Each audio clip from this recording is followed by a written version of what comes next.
Bom dia. O poder que o homem tem de destruir a natureza é cada vez maior. Pelo fogo, pelas máquinas, pelos produtos químicos, o planeta perde todo dia um pedaço de floresta. Mas o poder de regeneração da natureza parece maior ainda.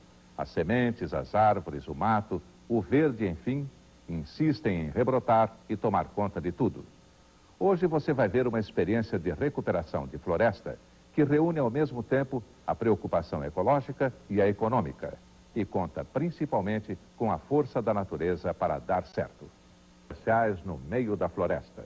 Isso é agrofloresta, uma revolução no modo de fazer agricultura. Na Bahia, esse trabalho está recuperando áreas de floresta atlântica e ainda produzindo cacau, abacaxi, mandioca, milho e outras frutas. Vamos à reportagem do Ivaci Matias.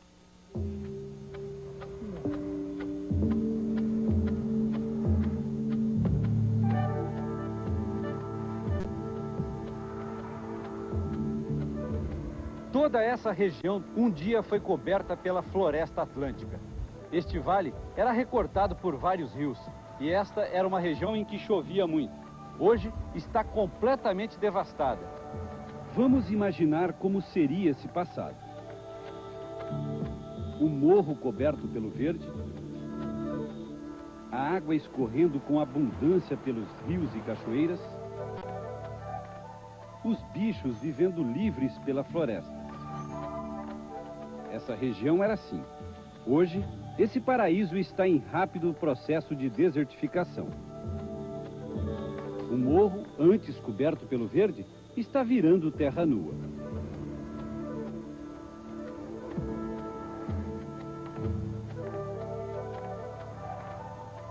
Em alguns pontos, já se vê a areia brotando na flor da terra. A derrubada da mata, o fogo e o cultivo intensivo são os principais responsáveis pelo quadro de seca, fome e miséria. Um processo de destruição que ainda continua. Mas no meio de tudo isso, uma família colhe os frutos de um trabalho que começou há 16 anos, quando Ernest Goethe, um pesquisador suíço, chegou aqui. Sua experiência está sendo desenvolvida na fazenda Três Colinas, no município de Piraí do Norte.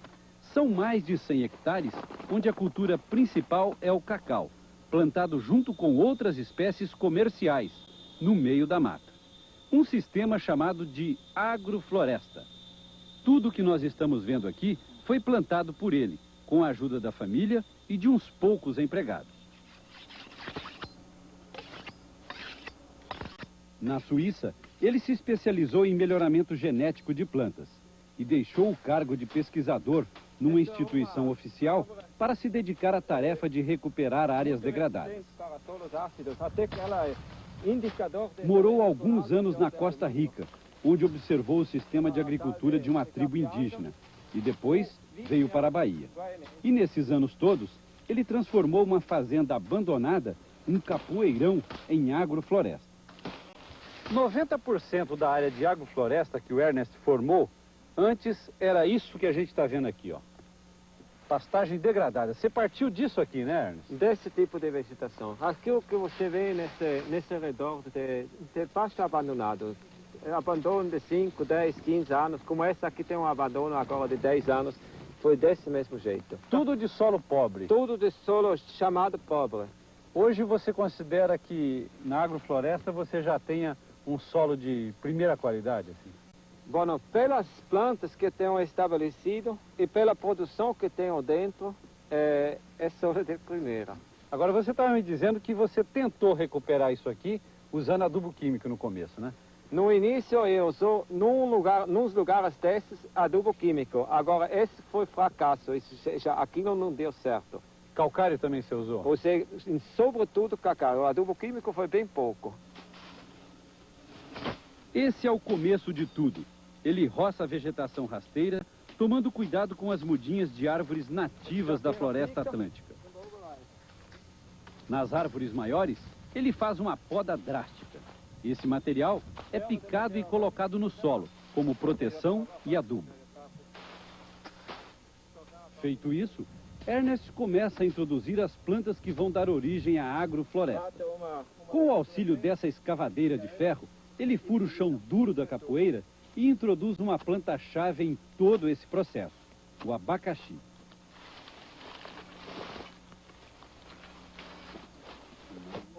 As sementes de louro, sapucaia, jacarandá e muitas outras espécies nobres são colocadas no pé do abacaxi junto com sementes de culturas econômicas, como o cacau, a jaca e a seringueira. No sistema dele, o abacaxi é a planta que vai dar a primeira renda econômica e ajudar no crescimento de todas as outras.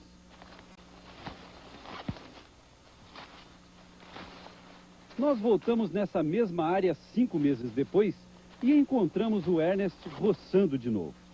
É que ele não usa herbicida e não pode deixar a capoeira crescer. Os primeiros resultados já estão aparecendo. Aqui tem uma mudinha, ó. Aqui tem outra, saindo no meio do abacaxi. Tem aqui um toco que ele plantou e que começa a brotar. Enfim, tem várias espécies aqui no meio, aqui outra, ó.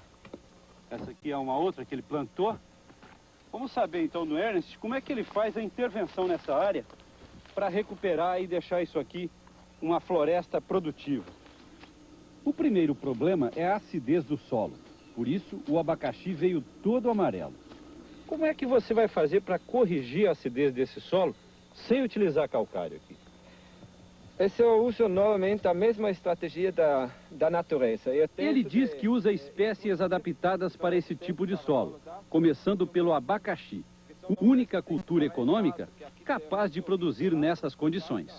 A primeira safra, diz ele, não vai ser muito boa, mas é suficiente para pagar a mão de obra do início da recuperação. As outras espécies, como a seringa e a jaqueira, também são resistentes aos solos ácidos. Essas já são espécies feitas para esse tipo de solo. Além disso, eu introduzo também espécies que aceleram a correção do solo, como o hibisco. As folhas do hibisco são o alimento preferido das minhocas. E nós sabemos que o esterco da minhoca é um excelente corretivo da acidez. Ou seja, o estrume da minhoca, tanto no solo ácido como na... Os outros nutrientes, como o nitrogênio, por exemplo, são fixados pelas bactérias e fungos que se desenvolvem na matéria orgânica em decomposição. A partir desse momento, a recuperação dessa área segue um processo parecido com o da natureza. Vamos entender isso melhor. A recuperação de uma área degradada começa com o crescimento de plantas rasteiras e arbustos que nascem das sementes que ficaram no solo. São as chamadas espécies colonizadoras. Depois vêm as espécies da mata secundária, que fazem sombra e criam condições para o crescimento da vegetação primária. É ela que vai formar a mata do futuro. Esse processo pode levar 30, 40 anos. O que o Ernest faz é acelerar o processo, com muita matéria orgânica e introduzindo culturas comerciais. Depois do abacaxi, vem o milho, a mandioca, a banana, o mamão, citros, cacau, jaca e pupunha. Tudo no meio da agrofloresta. Esta é uma área que há 8 anos era pastagem degradada e hoje está assim. Das culturas que nós falamos anteriormente, só 2 não produzem mais aqui, o milho e a mandioca. Elas fazem parte do primeiro estágio da sucessão e desapareceram do sistema junto com os arbustos e árvores da capoeira. O que existe aqui hoje é uma floresta de transição da mata secundária para a primária, com muitas espécies de madeira de lei, como o jacarandá, o louro e a sapucaia. Árvores jovens, num bom ambiente para se desenvolver. O abacaxi ainda pode ser cultivado, mas só nas falhas que surgirem dentro da agrofloresta. Aqui ele cumpre de novo a função de cicatrizar a ferida e criar novas árvores. As bananeiras e os mamoeiros estão produzindo sua última safra e agora serão cortados. Tudo isso vira matéria orgânica. Esse é um dos aspectos mais importantes da agrofloresta, a reciclagem. São ao todo 20 toneladas de matéria seca por hectare e ano, incorporadas ao solo. Se você percebe que esse solo já melhorou muito, né, em relação àquilo que você tinha aqui antes. Esse melhorou bastante mesmo. Vamos dar uma olhadinha? Sim. Bom, tanto que tem uma camada de matéria orgânica forte em cima Depois tem as raízes das plantas, essa aqui é a raiz do cacaueiro. A raiz da chaqueira saindo aqui também. Depois a terra vem para o fundo, agora muito seco, mas mesmo assim a terra está ficando preto ou marrom. Né? Aqui também se vê porém que é seco, mas se vê o estruturamento. É tudo trabalhado pela minhoca. Com outras palavras, essa terra parece que passou já tudo pela minhoca. Já corrigiu a acidez? Quanto que você acha que a acidez está aqui? Nós sabemos até, se tem 6,2 agora. O trabalho de recuperação feito por ele devolveu a este solo todas as características do tempo em que aqui havia uma floresta original. Daqui a pouco, nós vamos conhecer os segredos do Ernest para conviver com a vassoura de bruxa, principal doença do cacau. Os insetos que ajudam no bom desempenho da lavoura, a industrialização dos produtos e a repercussão do trabalho do Ernest na região onde mora. Até já. E produzir cacau livre da vassoura de bruxa. Parece sonho, mas isso já se tornou realidade, pelo menos em uma fazenda da Bahia. É o que vamos ver na segunda parte da reportagem sobre a agrofloresta.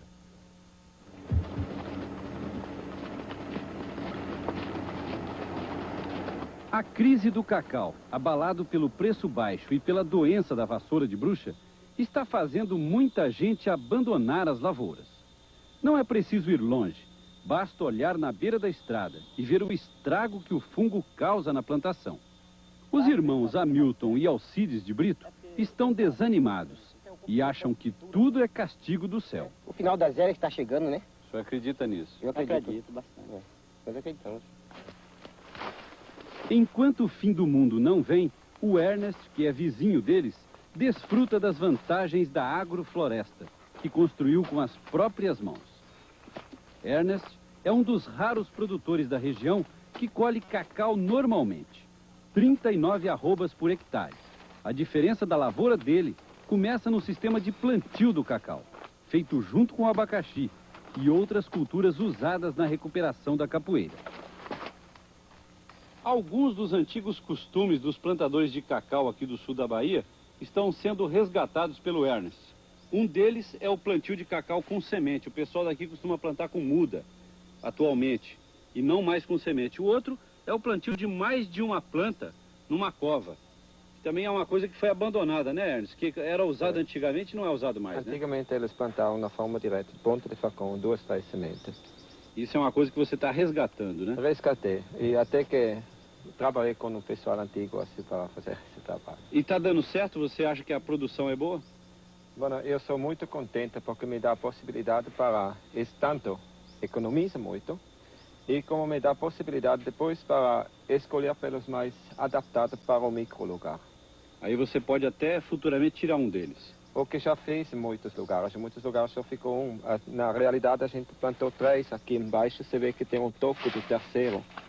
E já saiu uma planta daí? Esse saiu porque ela com certeza foi o mais fraco, menos saudável, então a gente tirou. Uma outra coisa que o Ernest está resgatando são as variedades antigas. Esse aqui é um antigo, né, Ernest? Esse é um cacau comum da região, sim, né? Esse é um cacau comum. E esse, você podia tirar um desse aí? Esse é um híbrido. Esse é um híbrido desenvolvido pela CEPLAC.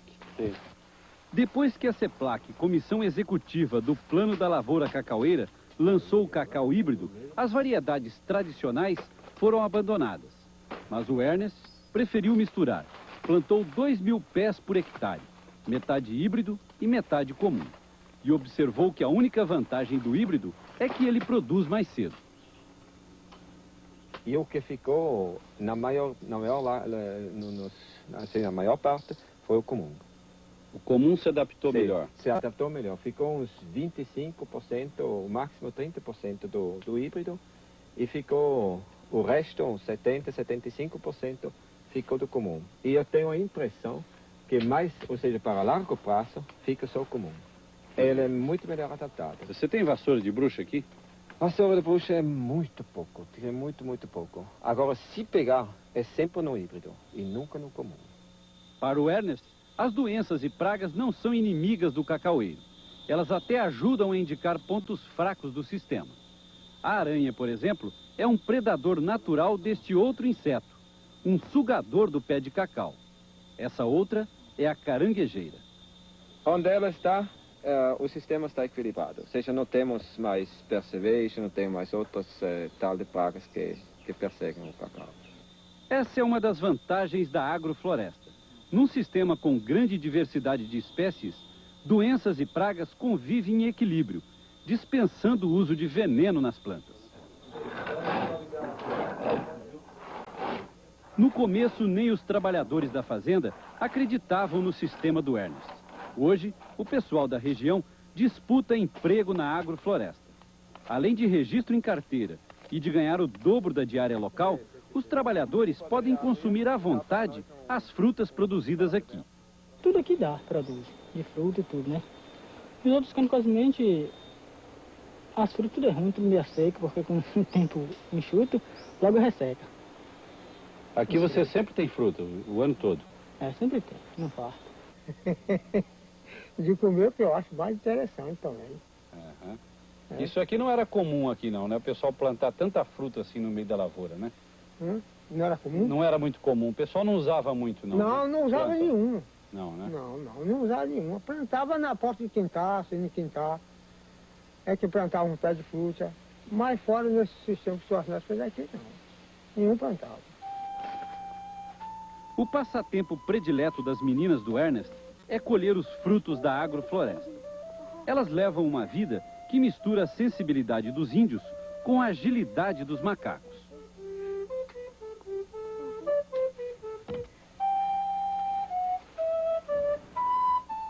A mesa é farta e tem tudo o que eles produzem em volta da casa, com destaque para a pupunha, essa palmeira de origem amazônica. Seus frutos podem ser cozidos com água e sal e também entram na preparação de bolos e pães. Agora, a preocupação do Ernest é industrializar as frutas aqui mesmo na fazenda, para conseguir preço melhor e evitar as perdas. A solução encontrada foi a desidratação. Ele mesmo construiu este secador solar, que agora está em reforma. Já tiramos mais ou menos uns 140 mil de produção bruta e pelo menos uns 100 mil de dólares de lucro. 100 mil reais de lucro só com esse secador? Desse secador. Em quantos anos você tirou esses 100 mil reais? Esses 100 mil reais de lucro foi 5 anos. Interessante é que você usa muito pouca energia aqui no sítio, né, Ernest? Você quase não tem consumo de energia. Não, nós não temos energia elétrica. Seja tem um coletor solar, assim, ou seja, uma célula solar para ter luz, e nesse mesmo secador à noite. Agora, só isso. Fora disso, não temos luz elétrica. Esta aqui funciona no sol, e quando falta o sol, tem um forno no meio, funcionando na lenha que eu tiro da própria plantação. O resultado financeiro disso tudo é assunto para Renata, mulher do Ernest. Além de cuidar da casa, é ela quem administra as contas da fazenda. Por exemplo, um cacho de banana desse, se você for vender ele sem fazer a banana passa, quanto é que você tiraria por esse cacho de banana? 50, 60 centavos. E quanto é que ele poderia render? Banana passa, 4 reais, pode falar. 4 reais, para né? ficar na moeda, né? Uhum. Quer dizer, 4 reais seria ele transformado em banana passa. Isso... Já descontado os custos. Lucro líquido? Lucro líquido. É uma diferença fantástica, então, É. a industrialização da fruta. Ainda calculando o preço. O lucro bom. Na época da safra, um fruto vale 15 centavos. Desidratado, chega a 80. Juntos, banana e abacaxi dão mais lucro que a lavoura de cacau. Por isso, eles já pensam também em fabricar aqui mesmo a manteiga de cacau e o chocolate. O objetivo principal da nossa atividade é viver tranquilamente, ou seja, economicamente equilibrado. Agora, um dos grandes objetivos meus também é de realizar a minha ideia de chegar a uma convivência harmônica com a natureza.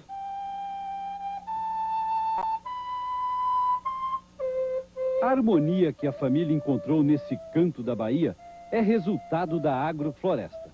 Mas será que isso só vale para agricultores poetas? A resposta nós fomos buscar numa fazenda vizinha, da multinacional francesa Michelin, uma das maiores fabricantes de pneus do mundo. Aqui, ela cultiva 5.000 hectares de seringueiras e enfrenta muitos problemas de doenças de folhas, principalmente. A pedido da empresa, o Ernest introduziu a técnica da agrofloresta no meio da monocultura. Nas entrelinhas das seringueiras, ele plantou todas as espécies que cultiva em sua fazenda. O engenheiro agrônomo e diretor da multinacional está entusiasmado. Eu acho que só basta olhar para ver, primeiro, que temos seringueira muito bem desenvolvida. Acabamos aqui com nossas maiores pragas, que são o sapé e a tiririca, ervas daninhas das entrelinhas. Ou seja, reconstituindo um pouco uma mata, acabamos com essas pragas que, senão, íamos ter que espalhar produtos herbicidas, etc., e entrar nesse ciclo de combate.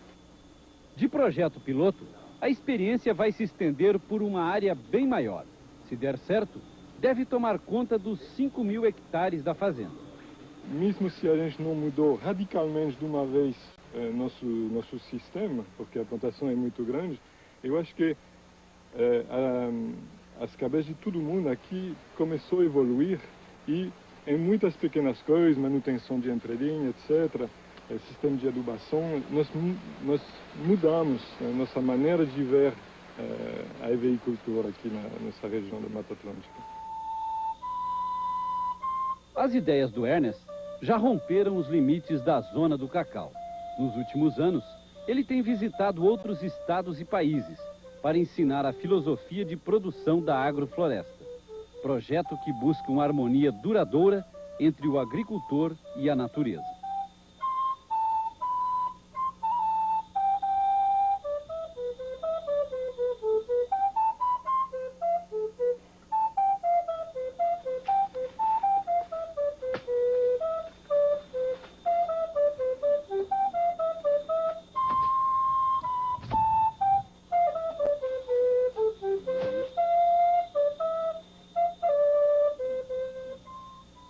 Já existe até um folheto detalhando esse sistema do Ernest Goethe, o renascer da agricultura. Custa R$4 e foi publicado por uma ONG, organização não governamental ligada à agricultura alternativa. ASPTA, que é o nome da ONG, Rua da Candelária 9, 6º andar, Rio de Janeiro. O CEP é 20.091-020. AS-PTA, Rua da Candelária 9, 6º andar, Rio de Janeiro, RJ. O CEP é 20.091-020. Um bom dia para você. Até para a semana. Bom dia e até domingo que vem.